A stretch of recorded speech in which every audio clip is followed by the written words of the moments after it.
2025-এ মুক্তি পাওয়া ডাকু মহারাজ গল্পে নতুনত্ব আছে, তাই চলুন জেনে আসি ডাকু মহারাজ মুভির সারসংক্ষেপ।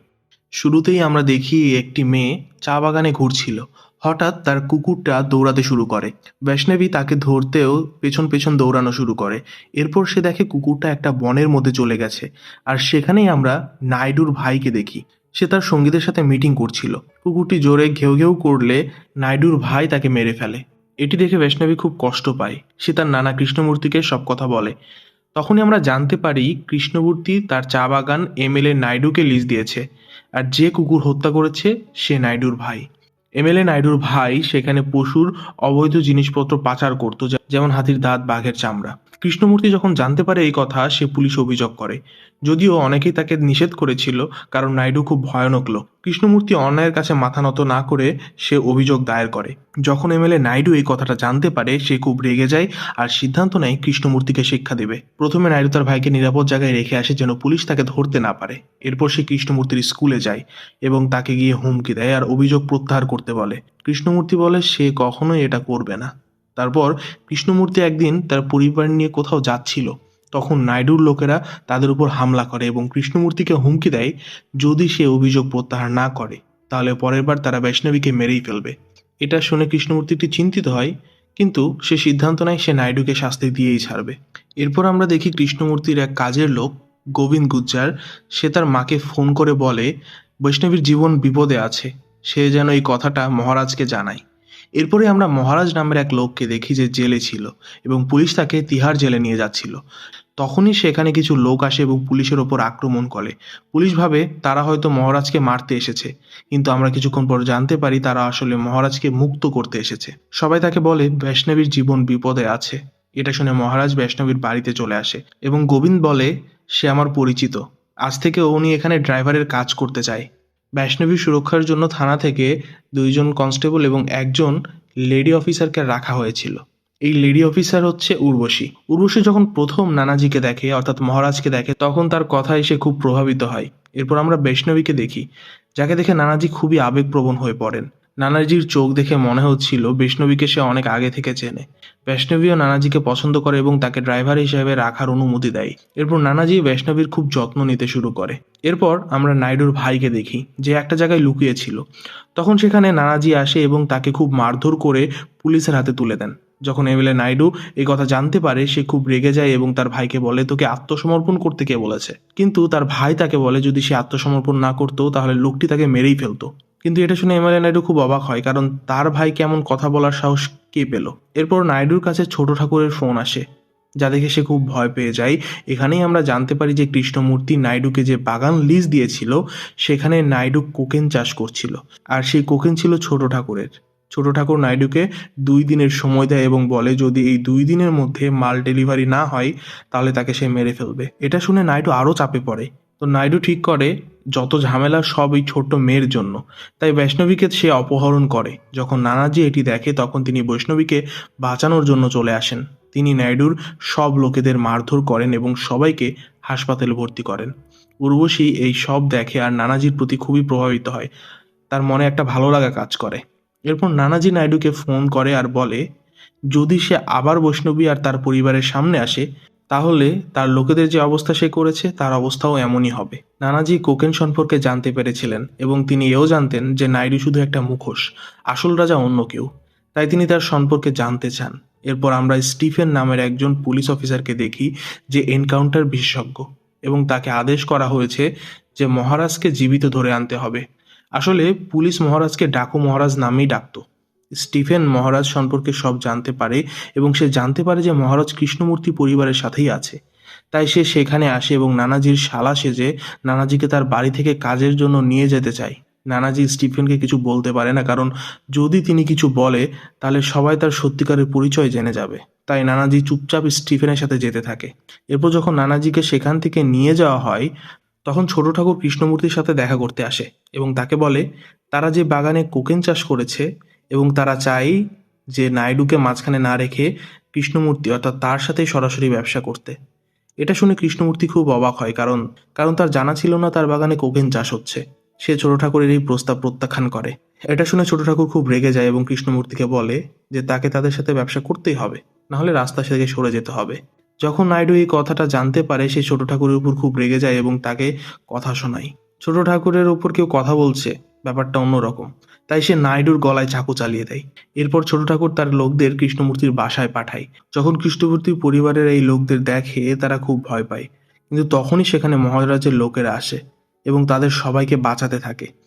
যখন একজন লোক বৈষ্ণবীকে মারতে যাচ্ছিল তখনই নানাজি সেখানে আসে এবং বৈষ্ণবীকে বাঁচান।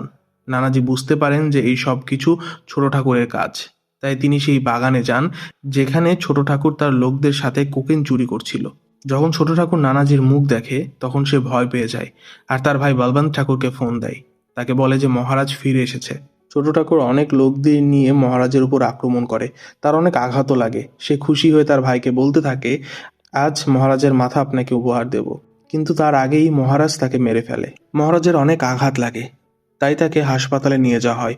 সেখানে স্টিফেনও ছিল। স্টিফেন ডাক্তারকে বলে অ্যানেস্থেসিয়া দেওয়া হোক তাকে, কারণ সে চায় না জেলে নিয়ে যাওয়ার আগে তার জ্ঞান ফিরে আসুক। তখন আমরা জানতে পারি স্টিফেন মহারাজকে ছেড়ে দিয়েছিল তখন কারণ মহারাজের লোকেরাই স্টিফেনের সিনিয়রকে ধরে রেখেছিল, বন্দুকের ডগায় রেখেছিল, যার কারণে স্টিফেন মহারাজকে ছেড়ে দিতে বাধ্য হয়েছিল। কৃষ্ণমূর্তি বুঝতে পারছিলেন না যে এই লোকেরা কে, কেন তাকে সাহায্য করছে।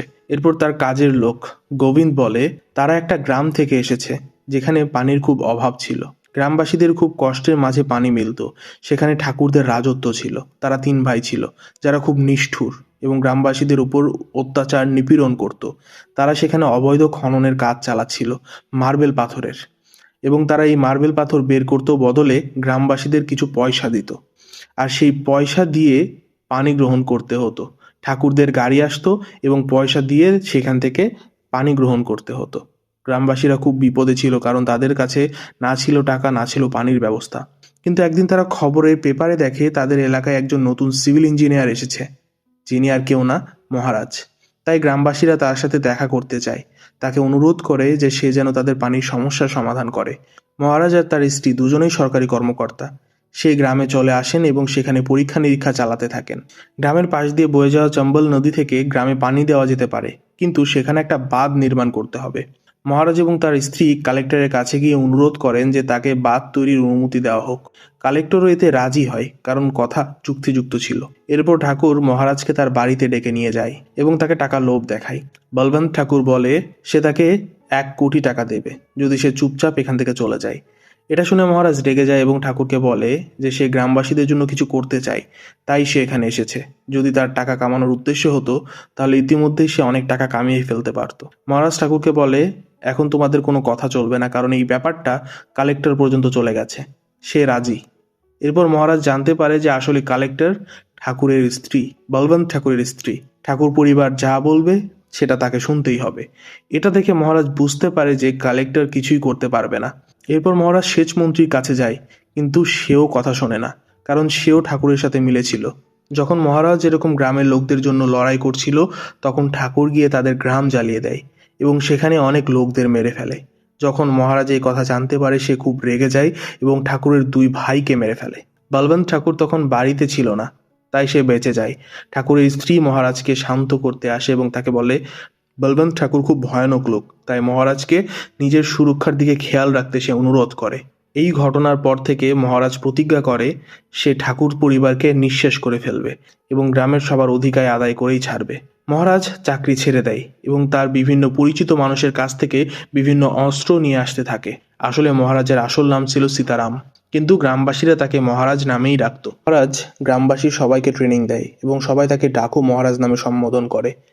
মহারাজ ঠাকুরের 2 বড় ভাইকে মেরে ফেলেছিল, কিন্তু বলবন্ত ঠাকুর এখনো বেঁচে ছিল এবং সে মহারাজকে মারার পরিকল্পনা করছিল। এরপর আমরা কালেক্টরকে দেখি যে মহারাজের স্ত্রীর সাথে দেখা করে একটা মন্দিরে এবং তাকে বলে যে তার কারণেই তারা এখানে এসেছে। এখানে আমরা জানতে পারি যে কালেক্টর তার স্বামীর পক্ষ নিতে চায়নি। সে জানতো যে তার স্বামী গ্রামবাসীদের সাথে খুব খারাপ ব্যবহার করছে, তারা অনেক অসহায়। সে আগেও সিভিল ইঞ্জিনিয়ারকে এখানে ডেকেছে যাতে তারা গ্রামবাসীদের জন্য বাঁধ তৈরি করতে পারে, কিন্তু তারা দুজনেই ঠাকুরের টাকার লোভে বিক্রি হয়ে গেছিল। যখন কালেক্টর সীতারামের সম্পর্কে জানতে পারে তখন সে তাকে ডেকে আনার ব্যবস্থা করে, তার পোস্টিং করায়, গ্রামবাসীদের বিশ্বাস দেয় যে এই লোক বাঁধ তৈরি করতে পারবে। যেমনটি কালেক্টর ভেবেছিল ঠিক তেমনটাই হয়। মহারাজ কাজে লেগে যায়। না সে ঠাকুরের ভয় পায়, না সে টাকার লোভে পড়ে। এরপর কালেক্টর অর্থাৎ বলবন্ত ঠাকুরের ওয়াইফ বলে সেচমন্ত্রী আর তার স্বামী মিলে মহারাজকে মারার পরিকল্পনা করছে।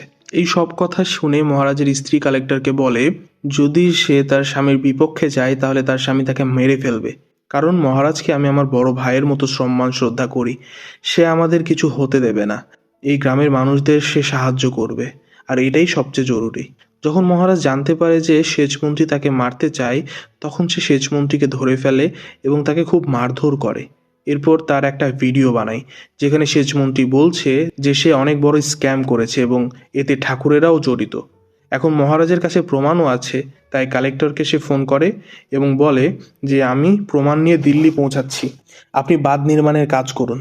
এরপর আমরা জানতে পারি যে ঠাকুর জানতে পেরে গেছে তার স্ত্রীও মহারাজের সাথে মিলে আছে, এখন সে তাকে মেরে ফেলতে চায়। বলবন্ত ঠাকুর ফোন নিয়ে বলে শুনেছি আমার স্ত্রী নাকি তোমার বোনের মতো, তো দেখি তুমি তোমার বোনকে বাঁচাতে আসো না দিল্লি যাও। এই বলে বলবন্ত ঠাকুর তার হাতের রগ কেটে দেয়, তার স্ত্রীর হাতের রগ কেটে দেয়। মহারাজ দিল্লিতে না গিয়ে ঠাকুরের স্ত্রীকে বাঁচানোর জন্য সেখানে যেতে থাকে।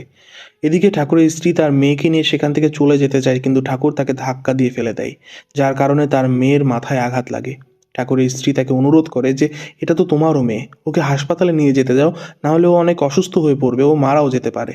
কিন্তু ঠাকুর শুধু মহারাজকে মারতে চায়, এজন্য সে যে কোনো কিছু করতে রাজি। ঠাকুরের স্ত্রী রেগে গিয়ে ঠাকুরের উপর আক্রমণ করে, কিন্তু তখনই ঠাকুর তার উপর একটা গুলি চালিয়ে দেয়। তখনই মহারাজ সেখানে আসে।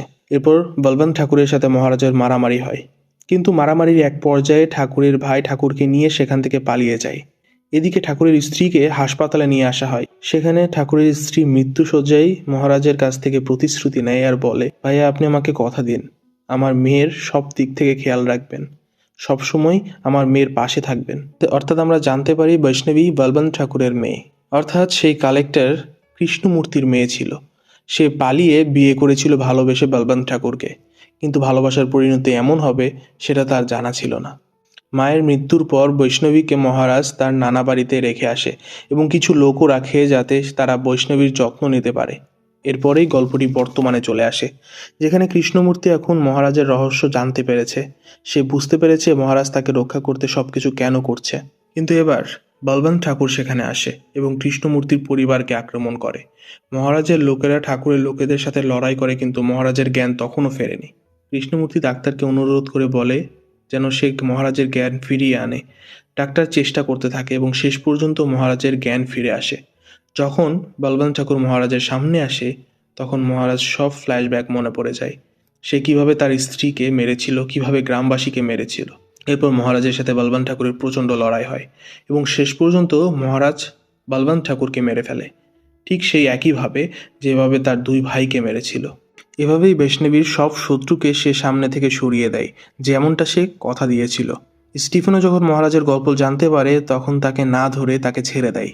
এরপর মহারাজ খুশিতেই সেই পরিবারের সাথেই থাকতে শুরু করে। আর এখানেই ডাকু মহারাজ মুভির গল্পটা শেষ হয়। তো এই ছিল সংক্ষিপ্ত গল্প। জানাবেন আপনাদের কেমন লেগেছে, আর দেখা হচ্ছে নতুন কোনো গল্প নিয়ে। ধন্যবাদ সবাইকে।